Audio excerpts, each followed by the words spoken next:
መብላት መጠጣት መውለድ በቃ ከዛ ውጪ ስለ ዘላለማዊ ህይወት ማሰብ አይችልም አይፈልግም እንዲያስብም አይፈልግም ዕውቀት ማሰናሰል አይፈልግም መብላት መጠጣት የሱ ዓላማ ህይወት ብቻ ይኖራል ኃይለ ንባብ ማለት ይሄ ነው 3 ኃይል አለኝ ማለት ነው ኃይለ ዘር አለኝ ኃይለ እንስሳ ኃይለ ንባብ ያሏት ምንድናት ራሽናል ሶል ነባቢት ነፍስ ማለት ነው በቃ ሰውን የሚያደርጉት እነዚህ ነገሮች ናቸው እና እቺ በጣም ለባዊት ነባቢት ያዊት የተባለች ራሽናል ሶል ናት የማትሞት ናት ኮናኒተ ስጋ ወኃይሉ ይላል ስጋንም ትገዛለች ኃይለ ዘርን ትገዛለች ደመ ነፍስንም ትገዛለች አራቱ ነገሮች አሏቸው እንደ ሳትነታቸው ሲፋጩ ሳሲወጣቸው እንደ ውሃነታቸው እንደ ቁልቋል እንደ ቅንጅብት ደም ውሃ ወተት ሲፈሳቸው መሰል ነገር ፈሳሽ እንደ ነፋስነታቸው ሲናወጡ እንደ መሬትነታቸው ሲያያዙ ተመልከት ይሄ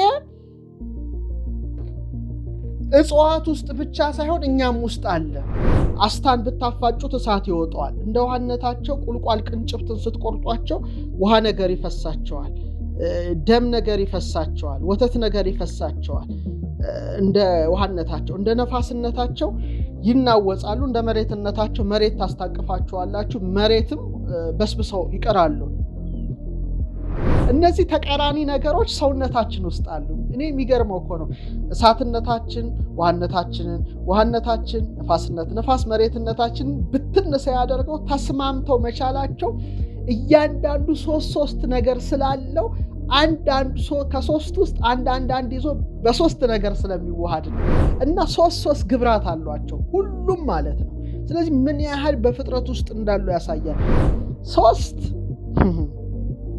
ሶስትን እንደገና ማሰላሰል ስጀምር እኔ ውስጥ አገኘኋት አንተ ውስጥ አለች አንቺ ውስጥ አለች 3 ቁጥር ሙሉ የሰው ባህሪን የያዘች ናት ይሄ ደግሞ በጣም አስገራሚ ሆኖ ካገኘሁት ነው አሁን ወደ ኢትዮጵያ ውስጥ ዶክመንት ውስጥ ስሊናይ ዘጉ ብሎ ሲገባ እውነትም 3 እውነትም 6 እውነትም 9 ያላቸውን ከፍተኛ ኃይልና ምስጢር ብራና ውስጥ ተመለከትኩኝ አሁን ከነዛ ከውቅያኖስ ከሰፋው ትንሽ በጭልፋ ላቀርብላችሁ ነው ሞክረው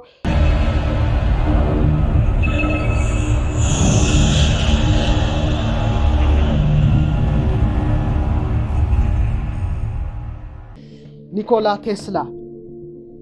ቴስላ ሁሉም ነገር በቀመር የታሰረ ነው ይላል ሁሉም ነገር ቁጥር ነው እጽዋቱን ብትመለከታቸው ቁጥር አላቸው ስፓይራል አላቸው አይደለ ሂሪኬንን ብትመለከተው የሚሰጥ ቅርጽ አለ ሚልክዌይ ጋላክሲን ብትመለከት ቅርጽ አለ ስፓይራል ቅርጾች አሉ እነዚህ ደግሞ ጎልደን ነምበሮች ናቸው ጎልደን ሬሾ ናቸው የሰው ልጅ ዲኤንኤ ያለ ስንዘረጋ አለ ይሄ ሁሉ ነምበር ነው ሁሉ ነገር ቁጥር ነው ይሄን ቁጥር ያላወቀ ሰው ምንም ማድረግ አይቻልም እና 3 ቁጥር ምንድናት ለኢትዮጵያውያን የሚለውን ነገር ሳሰላ በጣም በብዙ ነገር ውስጥ ገብታየዋት 3 6 9 ቁልፍ ከኖረ የዩኒቨርስን ቁልፍ ትፈታለ ያለው ኒኮላ ቴስላ በጣም ነው የገባኝ መጀመሪያ ለፍጥረታት ሁሉ መነሾ የሆኑ 4 ኤሌመንቶች አሉ ክላሲካል ኤሌመንትስ አንድሮሜዳ ላይ ጽፈናቸዋል እሳት አለ ውሃ አለ ነፋስ አለ መሬት አለ ከመላእክትና ከነፍስ ውጪ ከነዚህ ግብር ያልተፈጠረ አለ ማለት አይቻልም ሁሉንም እጽዋት ውስጥ ትመለከታቸዋል ለምሳሌ እሳት አላቸው እጽዋት ሰደድ እሳት ይነሳል አስታን ብታፋጩት እሳት ይወጣዋል እንደ ውሃነታቸው ቁልቋል ቅንጭብትን ስትቆርጧቸው ውሃ ነገር ይፈሳቸዋል ደም ነገር ይፈሳቸዋል ወተት ነገር ይፈሳቸዋል እንደ ውሃነታቸው እንደ ነፋስነታቸው ይናወጻሉ እንደ መሬትነታቸው መሬት ታስታቅፋቸዋላችሁ መሬትም በስብሰው ይቀራሉ እና ምን ውስጥ አሉ ማለት ነው እጽዋት ውስጥ አሉ እኔና አንቺ ውስጥም አሉ አንተ ውስጥም አሉ እንደ ሳትነት ትሞቃለህ እንደ ነፋስነት ስትል እስትንፋስ ታወጣለህ እንደ ውሃነት ምራቅህ እንባ ደምህ ፈሳሽ ነገር ከሰውነት ይወጣል እንደ መሬትነት አጥንት ጅማት ጠጉር ጥፍር ሁሉ የመሬት አካል ነው ሁሉም ነገር በእነዚህ ተዋቅሯል ምድርን ብትመለከት ምድር ውስጥ አሉ ሌላውም ጋር ብትሄድ እነዚህ ነገሮች አሉ እነዚህ ነገሮች ቁልፍ ናቸው ቻይና ብትሄድ ህንድ ብትሄድ ቲቤት ብትሄድ ግሪክ ብትሄድ፣ ሮማ ብትሄድ እነዚህ ፍልስፍናዎችን ሁሉ ታገኛለህ። ኢትዮጵያን ብትመጣ ተመሳሳይ ነው። አራቱ ባህሪያት ምን ይባላሉ? አስራው ፍጥረት፣ የፍጥረታት ሁሉ መነሾችና ስሮች ይባላሉ። ቁልፎች ናቸው ማለት ነው። እነዚህ ቁልፎች ውስጥ 3 ነገሮች አሉ ማለት ነው። ይሄን ነው በጣም አይምሮ ያሳስብ የነበረውና በጣም የተደነኩበት። እያንዳንዱ 3 ግብራት አላቸው። ለፍጥረቶች ሁሉ መነሾ አስራው ፍጥረት የተባሉት እነዚህ ነገሮች የፍጥረት መገኞች አስገኙ እግዚአብሔር ነው። ግን ምክንያት ያደረጋቸው አራቱ ኤሌመንቶች እያንዳንዳቸው 3 ግብር አላቸው። ለምሳሌ እሳት 3 ግብራት አሉት። አንደኛ ብሩህነት አለው። ሁለተኛ ውዕየት የማቃጠል ግብር አለው። ሶስተኛ የብሰት ደረቅ ነው። ለምሳሌ 7ቱን ሰማያት ሲፈጥራቸው ከእሳቱ ሙቀቱን ተወና በብርሃኑ ነው የፈጠራቸው። ልብ አድርገህ ተመልከት ወይም ተመልከች እና 3 ግብራት አሏቸው ሁሉም ማለት ነው። ስለዚህ ምን ያህል በፍጥረት ውስጥ እንዳሉ ያሳያል። ነፋስ 3 ግብራት አሉት ይላል። ይሄ ትልቅ አጠገብ ያለው ብራና መጽሐፍ፣ የስነ ፍጥረት መጽሐፍ በኢትዮጵያው ማለት ነው። ውዕየት ማቃጠል አለው። እንደገና ደግሞ በተቃራኒ ቁረትም አለው፣ መቀዝቀዝ አለው። ሁለተኛ እስመ ነፋስ ጸሊም በአርአያሁ እንዳለ ጽሉምነት፣ ጨለማነት አለው። ስለዚህ አሁን ነፋስ ዓለም ውስጥ ዓለመ ነፋስ ውስጥ ብትገባ 3 ነገሮች አሉ ማለት ነው። እንደገና መሬትን ብታያት ከክላሲካል ከአራቱ ነባር ንጥረ ነገሮች መሬትን ብትመለከታት እሷም 3 ግብራት አላት። አንደኛ ይብሰት ናት፣ ደረቅ ናት። ሁለተኛ ደግሞ ርጡብነት መርጠብም ይስማማታል። ሶስተኛ ጽሉምነት፣ ጨለማነት አላት። በርባሮስን ማየት ትችላለህ። አራተኛውን የውሃን ግብር ስትመለከተው ወይም ስትመለከችው 3 ነገራት ውስጥ ታያለህ። አንደኛ ብሩህነት አለው፣ ውሃ ብሩህ ነው። ሶስተኛ ርጡብነት አለው፣ መርጠብ አለው። ሶስተኛ ደግሞ ቁርረት፣ ቅዝቃዜ አለው። ስለዚህ ብሩህነት፣ ርጡብነትና ቁርረት፣ ቅዝቃዜ ገንዘባቸው ነው ማለት ነው። ስለዚህ እነዚህ አራቱ ባህሪያት በሁሉም በኮስሞሱ በለው በዚህ አጠቃላይ በዩኒቨርስ ውስጥ ያሉት ከአራቱ መሰረታዊ ነገሮች ያልተዋቀረ የለም ብያቸዋለሁ፣ አሉበት። አራቱ ውስጥ ደግሞ 3 ነገሮች አሉ። ስለዚህ 3 የዩኒቨርስ ኪ ነው ማለቱ ቴስላ የገባኝ በዛች እኔም አልጋዬ ላይ ሆኜ በማብሰለስልበት ሰዓት ነው።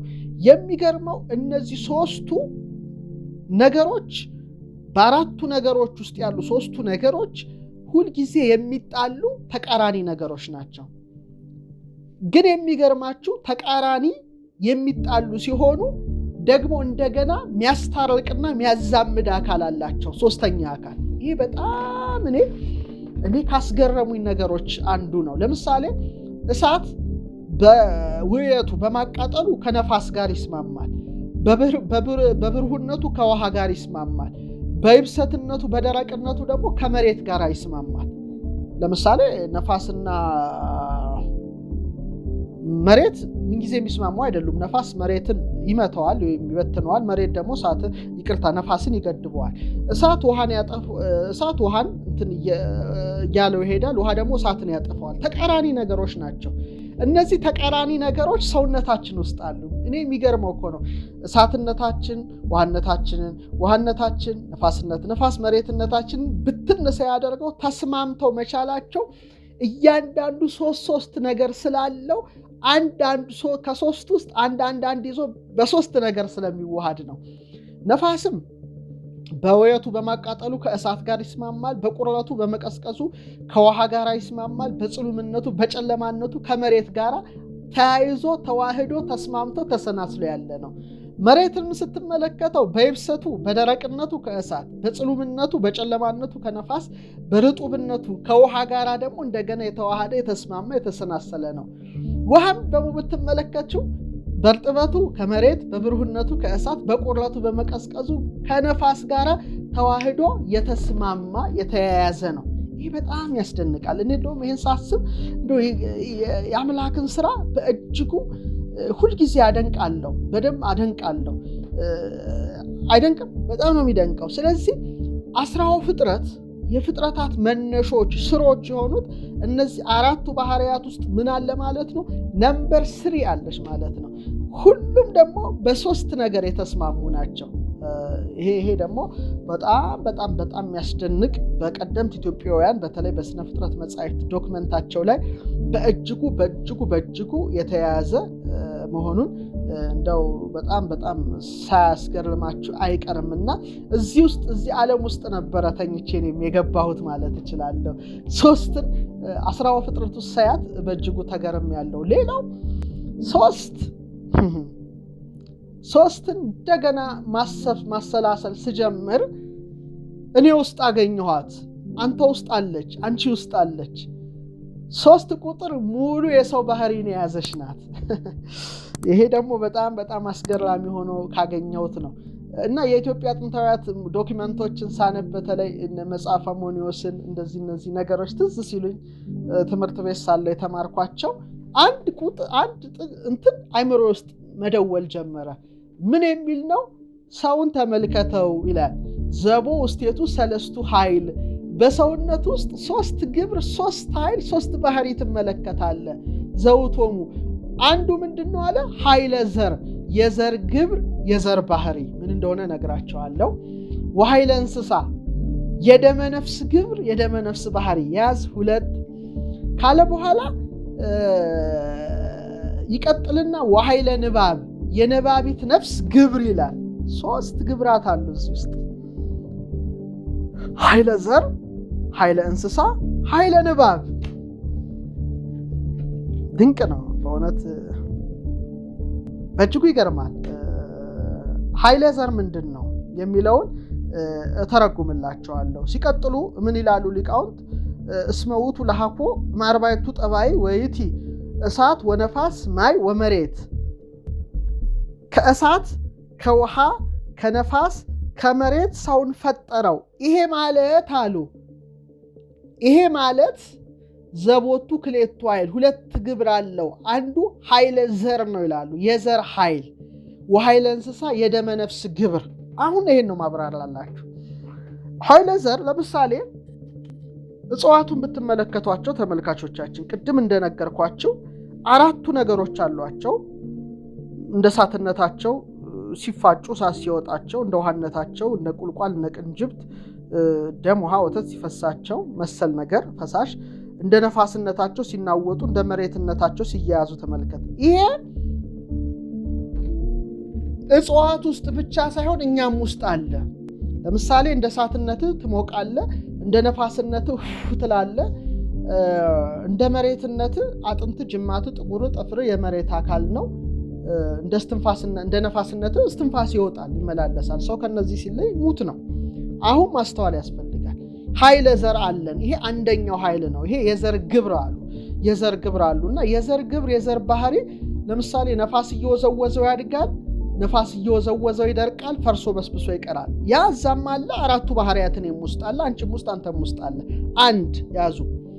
ቀጠሉና ወኃይል እንስሳዊት ውክቲቲ ዘበስምረት፣ የእንስሳዊ ግብር ደግሞ ደመ ነፍስ የሚባል አለ። ይሄ ደግሞ ደመ ነፍስ ማለት አኒማል ሶል በደም ውስጥ የምታድር ነፍሳቸው ማለት ነው። ለዚህ ነው አሁን ለምሳሌ ደሙ ያልፈሰሰ አትብሉ ሲል ያቺ እስመ ነፍስ ታሐድር በደም የሚለው እዛው ስለምታድር ነው። ልብ አድርጋችሁ አስተውሉ። እዚህ ላይ ፍልስፍናውን በደንብ አስተውሉት። ለምሳሌ እንስሳት ልብላ ይላሉ፣ ልጠጣ ይላሉ፣ ፈቃደ ስጋ አላቸው፣ ወይት ይባምና አይምሮ ዕውቀት ትንሽ አላቸው። ይሄ ምንድነው? ይሄን ዕውቀት ያገኙት ዛይት እንስሳዊት ናት። ወስቴታ የተረከብ ንጽሮ። አሁን ይሄ ነው ምስጢሩ። ደመ ነፍስ ስላለቻቸው ያቺ ደመ ነፍስ በደማቸው ውስጥ የምታድር ስለሆነች ከአዝርዕቱ ከአትክልቱ ከእጽዋቱ ትንሽ ተለይተው መንቀሳቀስ ችለዋል። መሄድ መራመድ ችለዋል። ማየት መቻል፣ መድመጥ መቻል፣ መስማት መቻል። ስሜት አላቸው እንስሳት፣ ኢሞሽን አላቸው። ለምሳሌ የማዘን ስሜት አላቸው፣ የመደሰት ስሜት አላቸው። እሱን አክሲማ ሂሳልጎስ መጽሐፌ ላይ ያነቡ በጣም በዝርዝር አለ። አንደኛው እንግዲህ በአባ ሰላማ ተተርጉሟል የሚል አለ። እንግዲህ እኔም እግዚአብሔር ፈቅዶ ያ መጽሐፍ በአራተኛው መቶ ክፍለ ዘመን ነው እንደዛ ከሆነ የተተረጎመው። ከ1700 ዓመት በኋላ ነው ወደ አማርኛ የተረጎምኩት። እሱ መጽሐፍ ፊሳ አልጎስ ገበያ ላይ አለ። የእንስሳትን ጠባይ ታያለህ እዛ ላይ። በጣም የሚያስገርሙ እንስሶች አሉ። ማየት መስማት፣ በቀልም በእንስሳት ውስጥ አለ፣ መራራትም በእንስሳት ውስጥ አለ። እያንዳንዱ እንስሳ የራሱ የሆነ ጠባይ ያለው እዛ ላይ አንብቡ። እዛ ውስጥ አልገባም። አሁን ምን አለ ማለት ነው? ደመ ነፍስ አለ። ልብ አድርግ። ያ እገሌ በደመ ነፍሱ ነው እንደ ያለው ይላል። ንቃተ ህሊናውን ያችን ነባቢት ነፍሱን ካልተጠቀመ ይሄ ግብርኛም ውስጥ አለ። ልብላ እንላለን፣ ልንጠጣ እንችላለን። በቃ ስጋዊ ፈቃድ ልክ እንስሳዊ ፈቃድ የሚያይልበት አለ። ይሄ የደመ ነፍስ ማየል ነው። ይቀጥልና ምን ይላል? ወአዲ አክበሮ በንፋሃት ዘይት ማይተመ ህይወት መንፈሳዊት እንተባቲ አክበሮ እምኩሉ ፍጥረት ዘታየተ ሰማይ። ዳግመኛም አሉ በአራቱ ማዕዝን ካለ ፍጥረት ለይቶ ባከበረው የስጋ ህይወት የደመ ነፍስ ህይወት በምትሆን በነባቢት ነፍስ አከበረው ይላል። ኃይለ ንባብ ማለት ይሄ ነው። 3 ኃይል አለኝ ማለት ነው። ኃይለ ዘር አለኝ፣ ኃይለ እንስሳ፣ ኃይለ ንባብ ያሏት ምንድናት? ራሽናል ሶል ነባቢት ነፍስ ማለት ነው። በቃ ሰውን የሚያደርጉት እነዚህ ነገሮች ናቸው። እና እቺ በጣም ለባዊት ነባቢት ያዊት የተባለች ራሽናል ሶል ናት። የማትሞት ናት። ኮናኒተ ስጋ ወኃይሉ ይላል።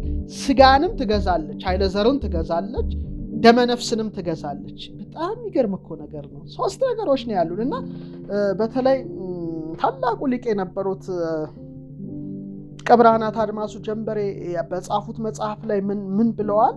ስለዚህ ጉዳይ ሲያስረዱ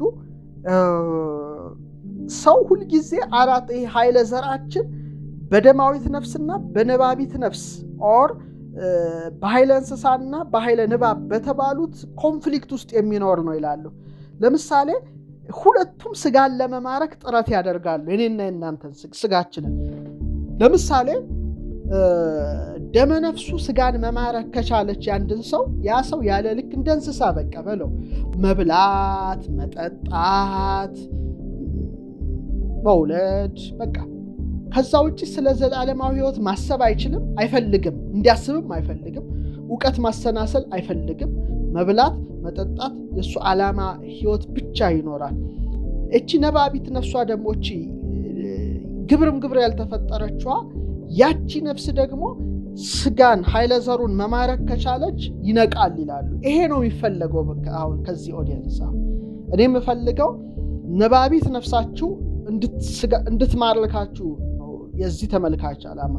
ያን ጊዜ ነው አብርሆት ማለት ሀገር የምትበራው ያኔ ነው። ከዛ ውጪ በመብላት በመጠጣት በዚህ አይነት ህይወት ውስጥ ሀገር ልታድግ አትችልም። ለዚህ ነው ብዙዎቻችሁ ያልተረዱኝ እንደ ስለ እንጀራ ስለ ዳቦ አታወራም ያሉት። እንግዲህ ይሉኛል፣ ይጽፉልኛል። ምን ማድረግ እችላለሁ? እንግዲህ ለመኖር እንበላለን እንጂ ለመብላት ስንል አንኖርም።